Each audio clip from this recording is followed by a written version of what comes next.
Okay, mga Lods, so update po ito kay Norman Mangusin, aka Francis Leo Marcos. Ngayon, sabi ni Manang Casper na si Manong Norman daw ay makakapag-bail na today. Pero mukhang malabo yun kasi ngayon pa lang siya ililipat sa Parañaque City Jail. Unless ang strategy nila dyan, kasi ganito yan eh, kunyari nakulong siya sa CIDG. Yung arresting officer kasi, dadaling ka sa pinakamalapit na facility to detain you. So, ang CIDJ, dinala siya sa PNP CIDG camp. Tama, di ba? So, dapat ang ginawa dyan, kinuha yung information niya sa CIDG na dito siya nakakulong, tapos pupunta sa Parañaque, tapos sa Parañaque, ipaprocess yung papel niya doon, tapos babalik siya sa CIDG. So, ganun yung proseso dyan. Para makapag-bail siya, okay? So, kaso, ang nangyari rito ay hindi niya kasi, parang wala siyang abogado. Yun yung sa tingin kong nangyayari to help him out, okay? Sabi nga dito ni Commissioner Kalinisan, hindi siya nakapagpiyansa, therefore ililipat siya sa BJNP. That's surprising. He claims he's a trillionaire. He claims that he is extremely rich and yet he cannot afford to bail himself out for 120. Hindi lang kasi 120,000 pesos yan. Meron yan kung naka-private counsel ka, acceptance fee, plus yung ano ba? Yung appearance fee and yung mga papel.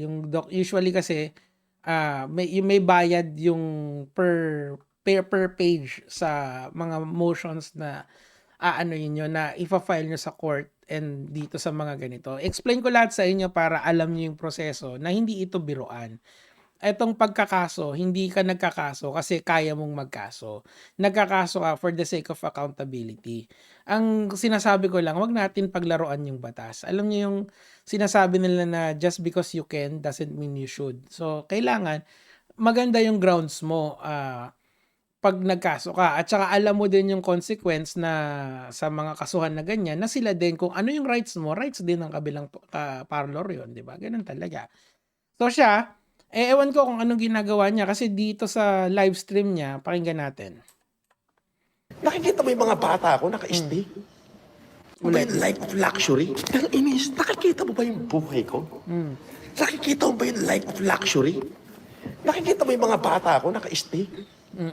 Bata ako pa lang yan. Paano ako na-stress? Tanga. May mai-stress masandamak ang pera. Yun nga, dapat ilagay mo yung pera mo i-invest ka sa abogado kasi alam mo naman na marami kang hinaharap na kaso eh. Now, panoorin natin yung dito and explain ko lang din sa inyo sa abot ng aking makakaya kung ano yung nangyayari. Okay. Bago mo nga yung Kapamilya, inilipat na nga ang vlogger na si Norman Mangusin o mas kilala bilang Francis Leo Marcos sa Parañaque City Jail. Bakit kaya hindi siya pinrases dyan? Siguro para makatipid na rin siguro kasi sanay naman siya siguro sa kulungan kasi sabi nga ni Casper, 'di ba, parang nagbabakasyon lang. Naglakad lang. So siguro ang technique niya sa Parañaque na lang niya ipaprocess lahat ng papel niya para mas hindi na pabalik-balik yung abogado, 'di ba? So palakpakan. Tuloy natin. Ngayong Biyernes ng umaga, ito'y matapos hindi siya makapagpiyansa ng 120,000 pesos para sa kinakaharap niyang kaso na 12 counts of unjust vexation. Ito yung sinampa sa kanya ng vlogger. Okay, so dito na tayo sa ito. CIDG para pigilan, nag-action for CIDG para pigilan kung sakali nga siya ay magpapiyansa dahil sa mga nakabinbin pa nitong mga kaso. Okay, so this is from a different case mga Lods. Hindi ito related dun sa unjust vexation. Hindi ito sa unjust vexation case. Etong motion for opposition na to for bail niya is doon sa estafa case niya sa Pasay. Gets? Ang ina-argue dito ng PNP yata sila Kalinisan to sila Commissioner Kalinisan dito na this person is a red flag to the society. So he should be denied of his bail doon sa estafa case niya, 'di ba? Out on bail kasi si Norman ngayon. Out on bail siya sa sa out on bail siya sa estafa and then other cases. Kasi sinasabi alam ko may human trafficking pa yan eh. Meaning to say, etong mga kaso na to, ino-oppose ito ng kapulisan ngayon. Okay? So, paano yung proseso niyan? Kasi kami, sa mga court cases ko, nagfa-file din kami ng mga motion. Ito, isa example, ito. Pero hindi yan automatic. Pag meron kang certain period of time na magfa-file ka ng motion, ibibigyan mo ng kopya yung kalaban mo. In this case, si Norman Mangusin, bibigyan siya ng kopya na ino-oppose ng kapulisan yung right to bail niya sa case niya for estafa pa lang. Tandaan nyo, isa pa lang yan. Tapos, pagkatapos nun ay pagkatapos nun, yung korte, bibigyan din ng kopya, of course. And then, so para makasagot sila. Ang point dito, sasagot ka sa ayaw at sa gusto mo. Pag hindi mo sinagot yan, may consequences, di ba?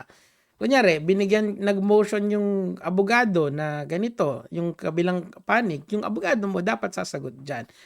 Ang bayad sa mga ganito, usually sa experience ko, per page. So, depende kung ano yung usapan nila. Pwede rin naman na isang bayad lang yung abogado. Basta, ang point dyan, hindi yan mura. Pero kung trilyonaryo ka, walang problema.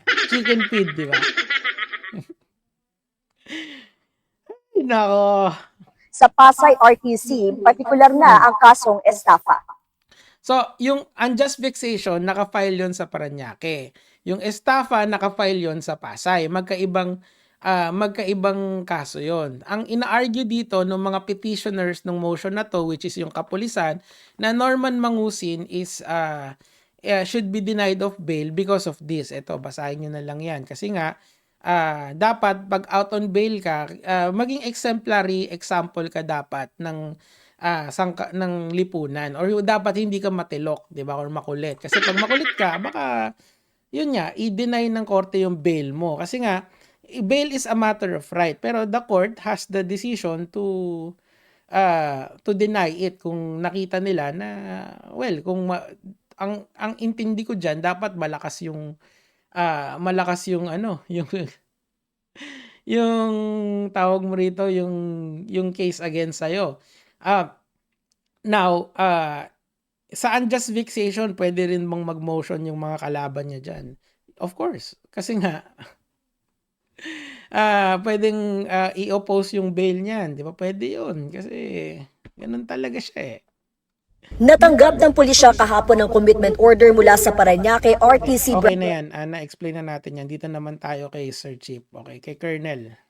Hindi naman siya Sa kabila ng pagkakaroon ng ito, ipinagtataka ng mga otoridad kung bakit hindi nakapagpiyasa si Mangusin sa kabila ng pagkakaroon ng pagkakataon na gawin ito. Hindi naman siya So, may tatlong reason yan. Okay. nakapag-bail. Until now, kailangan namin kahapon maayos niya. Kasi nandun si Casper kahapon, di ba? Unfortunately, for unknown reason, ay hindi siya nakapag-bail. Ang bail naman lang niya for 12 counts is 120,000 pesos. Okay, 120,000 pesos lang yung bail dapat. Kaso, of course, yung abogadong po proseso niyan, and yung baka kulang din sa dokumento. So, Kunyari, kailangan niyang ipakita yung tunay na passport niya, tunay na ID niya, di ba? Kasi meron siyang dalawa yung birthday niya eh. Alin doon yung totoo, alin doon yung hindi. So, kailangan yung ipakita. it's either may problema sa documentation niya or wala siyang pampiyansa. Ayun. So, pwede rin both. Pero yung sa Pasay, wala, yung opposition na yun sa Pasay, matagal pa natin makikita yung result nun. Siguro mga 2 linggo or kung mabilis, 1 linggo, di ba? Chief, nag-file po kayo ng opposition para po dun sa magbe-bail niya. Pwede po kayo ng detalye. Well, yes, meron tayo. Dahil akala nga natin makakapag-bail siya. No?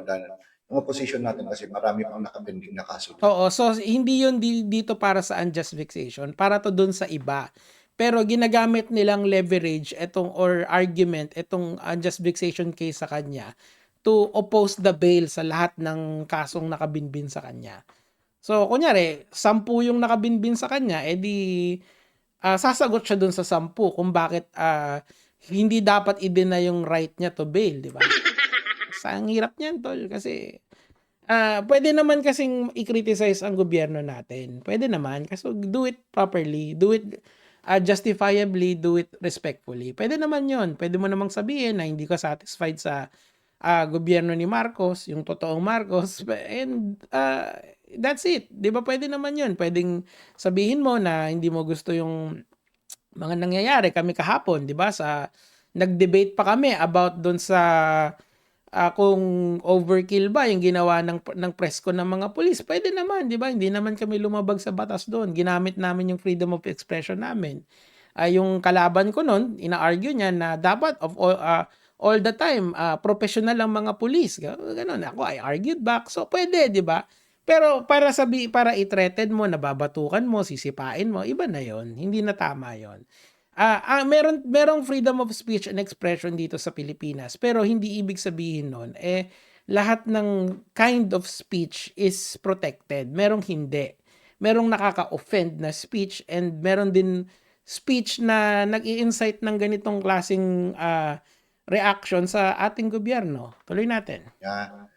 Tapos, so, inaano natin na meron ng mga kasunod agad. So, nagpa-receive tayo dun sa korte kaso wala naman pa silang response. Oo. Matagal pa yan, mga lord. So, anuhan nyo lang, tutukan nyo lang to kasi nga, marami pang mangyayari dyan. So, mukhang matatagalan pa kasi nga yung police mismo, alam mo, hindi na kasi vloggers ang kalaban dito ni Mang Husin parang ang nakalaban niya na talaga dito yung sangkapulisan. Kasi dami niyang sinasabi, alam mo yun, flex dito, flex doon, yan tuloy. Sana yung ano ko sa kanya is yung pagbablog niya, yung pag-ano niya is sana huwag mambabastos ng mga organization, leaders that are sasampalin niya. And Correct. He's making a mockery of the organization. Sana maging aral sa kanya yan.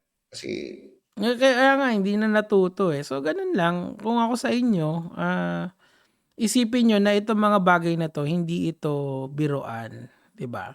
Yeah, maliit lang yung bail, pero behind the scenes kasi marami pang nangyayari dyan The fact na i-oppose lahat ng cases niya na nakapag-bail siya, ang bigat na kailangan niya ulit kausapin yung mga abogadong nag-handle sa kanya kung meron, di ba? Pero that's just really sad to see na alam mo yon na yung kayabangan mo will really lead you to nowhere, di ba? So, kailangan talaga maingat tayo sa sinasabi natin. Ayos lang kasi makapagbardagulan ka dito sa social media against sa mga taong nakikipagbardagulan din naman sa'yo, di ba? Pero yung mga tao naman na ginagawa lang nila yung trabaho nila, lalo na sa gobyerno, that's really something that you should watch out for. Kasi, di ba, yung nanay ni Manny Pacquiao, nadamay pa yata, hindi naman siya inaano, di ba? Lalo na yung kay Lacanilao, ako, sobrang malis talaga siya doon kasi ginawa lang naman ng LTO yung trabaho nila So, bakit kailangan mo pang sabihin ng ganyan? Si Kalinisan din, di ba? Si Commissioner Kalinisan din, may sinabi siya, di ba? So, ganun talaga. Anyway, hope you learned something today. Good luck, Manong Norman. Yung kailangan na ng trillions mo. May mai-stress masandamak ang pera. Oh, yeah. Meron na siguro. Nakalbo pa nga Ayan lang naman po, kaya mga